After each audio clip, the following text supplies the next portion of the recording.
جینی ہوئی جہازوں کے اس شاندار فتح کا اخلاقی اثر محصورین پر بہت اچھا پڑا۔ ان میں جرأت و استقلال کی ایک نئی روح پیدا ہو گئی۔ تاہم صرف اس روح کا پیدا ہو جانا ہی مدافعت کے لیے کافی نہ تھا۔ جینی ہوئی رسد کے بعد پھر کوئی رسد انہیں باہر سے نہ مل سکی۔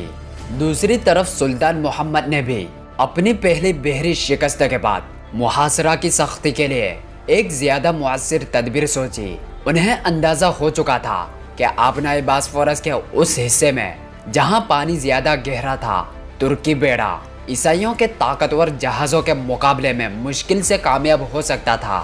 لہٰذا انہوں نے اپنی کشتیوں کی ایک بڑی تعداد بندرگاہ کے اس بالائی حصہ میں منتقل کر دینا چاہی جہاں پانی تنگ اور چھچلا تھا اور جس میں یونانی اور جینی ہوئی جہاز اپنی قد و قامت کی وجہ سے کامیاب نہیں ہو سکتے تھے۔ سمندر کے راستے سے بندرگاہ کے اس حصے تک پہنچنا ممکن نہ تھا، اس لیے سلطان نے ایک ایسی صورتحال اختیار کی جو ان کی ذہانت اور آہنی عزم و استقلال کی ایک غیر فانی مثال ہے۔ باسفورس اور بندرگاہ قسطنطنیہ کے درمیان 5 میل کا فاصلہ ہے۔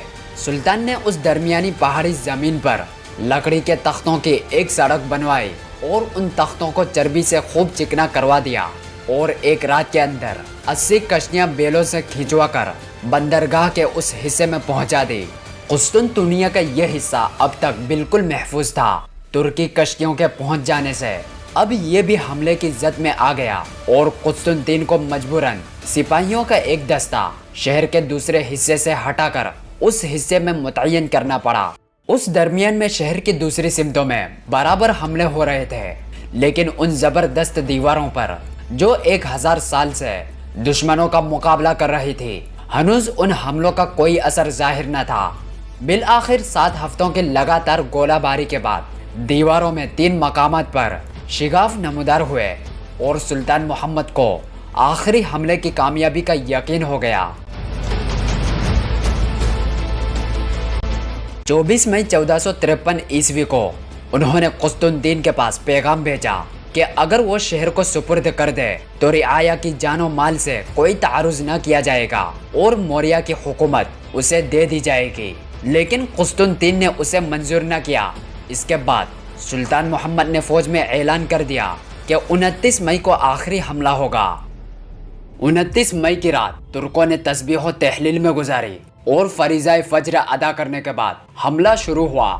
حملہ مختلف سمتوں میں ہو رہا تھا، لیکن سب سے زیادہ زور اس حصے پر تھا جو دروازہ سینٹ رومانوس کے قریب تھا۔ وہاں کی دیوار ترکی توپوں کے گولہ باری سے بہت کچھ مجروح ہو چکی تھی۔ عثمانی اور یونانی سپاہیوں کی تعداد میں کوئی مناسبت نہ تھی، لیکن دوپہر سے پہلے تک انتہائی کوشش اور فتح کی پوری امید کے باوجود عثمانی فوج کا ایک سپاہی بھی شہر میں داخل نہ ہو سکا۔ قسطنطین اور اس کے ساتھیوں نے اس روز حیرت انگیز شجاعت کا ثبوت دیا اور ترکوں کی باڑ کو بے حد پامردی سے روکتے رہے، لیکن محمد بھی عزم و استقلال کا مجسمہ تھا۔ وہ ابتدائی ناکامیوں سے متاثر نہ ہوئے اور اب خود اپنی یعنی چری دستوں کو لے کر آگے بڑھے۔ یونانی اس وقت تک بالکل خستہ ہو چکے تھے، ان میں اس تازہ حملے کی تاب نہ تھی۔ اسی درمیان میں جسٹینیانی کو، جو گویا مدافعت کی روح تھا، ایک زخم لگا جس سے وہ کچھ ایسا خائف ہوا کہ جنگ سے بالکل کنارہ کش ہو گیا۔ اس کے ہٹتے ہی عیسائیوں میں کمزوری کے آثار نمایاں ہونے لگے۔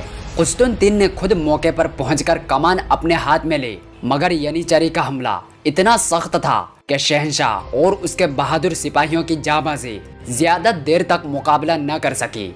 ینیچری کا سردار آغا حسن اپنے 30 ہمراہیوں کے ساتھ دیوار پر چڑھ گیا اور اگرچہ حسن اور اس کے 18 ساتھی فوراً مار کر گرا دیے گئے، تاہم باقی کامیاب رہے اور اس کے بعد ہی ترکی دستے بھی یکے بعد دیگرے پہنچتے گئے۔ یونانیوں کے لیے اب کوئی امید باقی نہ رہی۔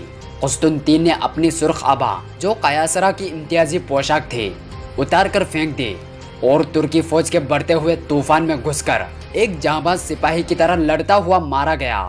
چند لمحوں کے اندر قسطنطنیہ فاتحوں کے پے در پے دستوں سے بھر گیا